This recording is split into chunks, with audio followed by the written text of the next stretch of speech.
जय हिंद सर। जय हिंद बच्चों, इसमें आप लोग महामना इंस्टीट्यूट के यूट्यूब चैनल से जुड़े हुए हैं और इस चैनल में मैं आप सबका स्वागत करता हूं। आज हम लोग class 12 physics Hindi medium NCERT book के सेकंड पेपर का 5th चैप्टर पढ़ रहे हैं और ये है नाभिक यानी न्यूक्लियस। और आज हम लोग पढ़ने जा रहे हैं नाभिकीय बल के बारे में। तो ये नाभिकीय बल है क्या, सबसे पहले इसके बारे में देखें। लेकिन जैसा कि आप जानते हैं कि प्रत्येक तत्व के नाभिक में प्रोटॉन और न्यूट्रॉन होते हैं। आपको ये पता है कि प्रोटॉन के ऊपर धन आवेश होता है और न्यूट्रॉन पर कोई आवेश नहीं होता। जरा आप ध्यान से समझिए। तो अगर सपोज कीजिए एक प्रोटॉन है और एक और अगर दूसरा प्रोटॉन हो, तो प्रोटॉन और प्रोटॉन के बीच में प्रतिकर्षण बल लगने लगेगा। तो प्रोटॉन और प्रोटॉन के बीच में प्रतिकर्षण बल लगने लगेगा तो ये प्रोटॉन एक दूसरे के पास पास रहेंगे कैसे। तो इस प्रकार यह निष्कर्ष निकाला गया कि नाभिकीय बल के द्वारा यानी प्रोटॉन तथा ऐसे कह लीजिए कि प्रोटॉनों को एवं न्यूट्रॉनों को नाभिक के अंदर एक साथ रखने के लिए नाभिक के द्वारा एक आकर्षण बल लगाया जाता है जिसे नाभिकीय बल कहा जाता है, न्यूक्लियर फोर्स कहा जाता है। अब नाभिकीय बल की कुछ विशेषताएं हैं, इससे रिलेटेड क्वेश्चन कई बार आपसे पूछे गए हैं नाभिकीय बल के संबंध में, तो इसको आप अच्छी तरह से देखें। जैसे कि हम आपको बता दें, हम नाभिकीय बल के गुणों के बारे में आपको बताने जा रहे हैं। नाभिकीय बल जो होता है यह आकर्षण बल होता है और यह आकर्षण बल यानी प्रबल आकर्षण बल होता है, इसको ध्यान में रखे रहें। तो पहली विशेषता यह है कि नाभिकीय बल आकर्षण बल होता है। इसके बाद दूसरी विशेषता हम देखें तो नाभिकीय बल जो होता है यह अवैद्युत बल होता है। अवैद्युत बल का मतलब यह वैद्युत बल नहीं होता है। वैद्युत बल किसको कहेंगे? दो आवेशों के बीच लगने वाला जो बल होता है वह वैद्युत बल कहलाता है, जिसके लिए कूलाम का नियम लागू होता है। तो नाभिकीय बल अवैद्युत बल होता है। इसके बाद फिर तीसरा हम देखें तो नाभिकीय बल जो होता है यह अगुरुत्वीय बल होता है। गुरुत्वीय बल जो होता है दो पिंडों के द्रव्यमानों के मध्य कार्य करता है, लेकिन यह गुरुत्वीय बल भी नहीं होता है। तो ऐसे हम कह सकते हैं कि नाभिकीय बल वैद्युत बल और गुरुत्वीय बल से भिन्न प्रकार का ये बल है। तो नाभिकीय बल अगुरुत्वीय बल होता है। फिर अगला हम देखें तो नाभिकीय बल यह अत्यंत प्रबल होता है। अत्यंत प्रबल का मतलब बहुत शक्तिशाली होता है। और ध्यान में रखे रहिए, अगर शक्तिशाली नहीं होता तो नाभिक के अंदर ढेर सारे प्रोटॉन और ढेर सारे न्यूट्रॉन बंधे नहीं रहते। प्रोटॉन के बीच प्रतिकर्षण का बल लगता, जिससे प्रोटॉन जो है अलग हो जाते, चले जाते और परमाणु का फिर जो है नाश हो जाता। अब इसके बाद हम देखें कि ये नाभिकीय बल जो होते हैं ये लघु परासी होते हैं। लघु परासी का मतलब जब प्रोटॉन या कह लीजिए न्यूट्रॉन जब पास रहते हैं, यानी इसका रेंज बहुत ज़्यादा नहीं होता है, ये बहुत ज़्यादा दूरी पर काम नहीं करता है, कम दूरी पर काम करता है, तो हम कह सकते हैं कि नाभिकीय बल जो होता है यह लघु परासी बल होता है।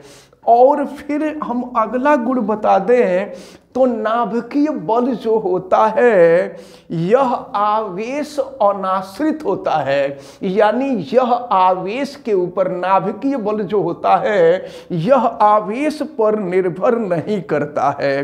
फिर इसके बाद हम देखें अगला कि नाभिकीय बल जो होता है वो स्पिन अनाश्रित होता है, सॉरी स्पिन अनाश्रित नहीं, स्पिन आश्रित होता है।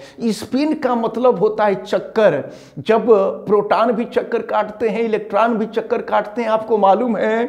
तो नाभिकीय बल जो होता है यह स्पिन आश्रित होता है, यानी चक्कर के ऊपर या चक्रण के ऊपर यह निर्भर करता है।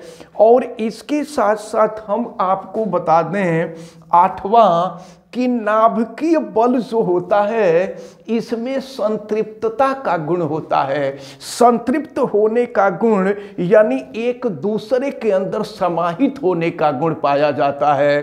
तो इस प्रकार ये नाभिकीय बल जो होते हैं ये 8 नाभिकीय बल हैं, और ये 8 नाभिकीय बल बहुत ही महत्वपूर्ण हैं। यानी नाभिकीय बल के 8 गुण जो हैं ये बहुत ही महत्वपूर्ण हैं। इनसे रिलेटेड कोई ना कोई क्वेश्चन आपसे पूछा जाता है। जैसे ऑप्शनल क्वेश्चन कई बार पूछा गया है कि आप नाभिकीय बल है और उसी में 4 ऑप्शन दे दिया है, तो 4 ऑप्शन में यहाँ जो 8 गुण बताए हैं उन 8 गुणों में से अगर कोई एक गुण होगा तो वही आपका राइट ऑप्शन होगा।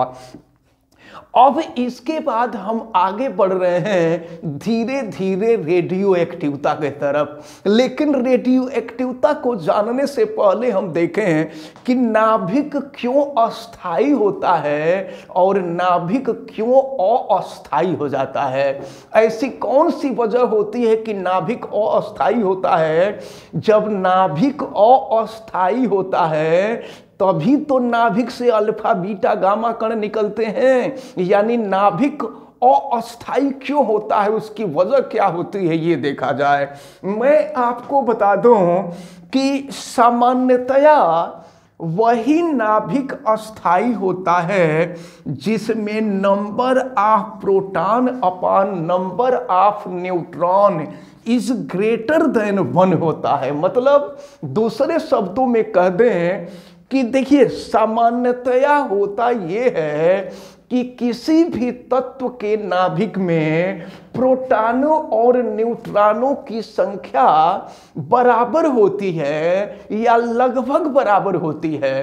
तो जब बराबर होती है या लगभग बराबर होती है तो वह नाभिक अस्थाई होता है। या हम ऐसे कहें कि किसी तत्व के नाभिक में उपस्थित प्रोटॉनों की संख्या न्यूट्रॉनों की संख्या से अधिक होती है तो वह तत्व अस्थाई होता है। और अस्थाई क्यों होता है इसका क्या मतलब हुआ।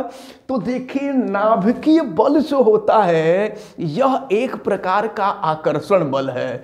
जब हल्का नाभिक होगा, हल्का नाभिक किसको कहेंगे, वह नाभिक जिसमें प्रोटॉनों की संख्या कम है। तो प्रोटॉनों की संख्या कम होगी तो प्रोटॉनों की संख्या कम होने का मतलब इलेक्ट्रॉनों की संख्या कम हो जाएगी, परमाणु क्रमांक कम हो जाएगा। तो ऐसे तत्वों को हम हल्का नाभिक कहते हैं।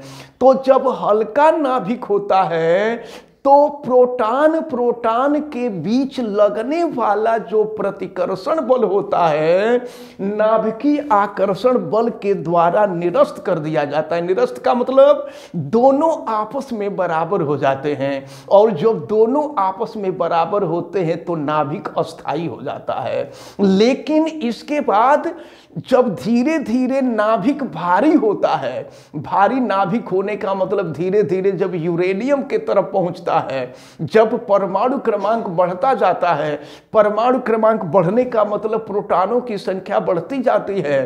तो जब प्रोटॉनों की संख्या बढ़ती जाती है तो प्रतिकर्षण बल का मान बढ़ता जाता है।